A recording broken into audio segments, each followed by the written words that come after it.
اگر کسی کو دن میں احتلام ہو جائے تو کیا اس کا روزہ ٹوٹ جائے گا؟ اگر نہیں ٹوٹتا تو غسل کیسے کیا جائے؟ السلام علیکم دوستو، اگر آپ نماز، روزوں، زکوٰۃ، حج یا روزمرہ کے جو بھی مسائل جاننا چاہتے ہیں تو اس چینل کو سبسکرائب کریں، ویڈیو کو لائک کریں اور کمنٹس میں ضرور بتائیں۔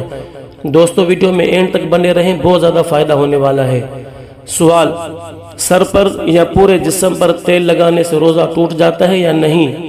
جواب: سر پر یا جسم کے کسی اور حصے پر تیل لگانے سے روزہ نہیں ٹوٹتا۔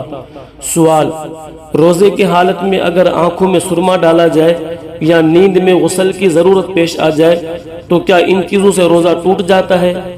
جواب: آنکھوں میں سرما ڈالنے سے، اسی طرح نیند میں غسل کے پیش آنے سے روزہ نہیں ٹوٹتا۔ سوال: اگر کسی کو دن میں احتلام ہو جائے تو کیا اس کا روزہ ٹوٹ جائے گا؟ اگر نہیں ٹوٹتا تو غسل کیسے کیا جائے؟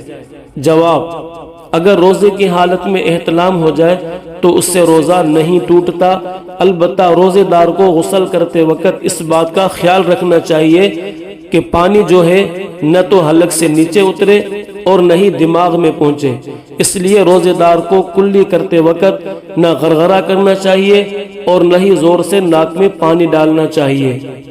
سوال: کیا ٹوتھ پیسٹ استعمال کرنے سے روزہ ٹوٹ جائے گا؟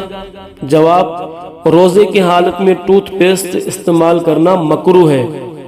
سوال: کیا روزے کی حالت میں روزے دار سمندر کے پانی سے وضو کر سکتا ہے کیونکہ سمندر کا پانی تو کھارا ہے؟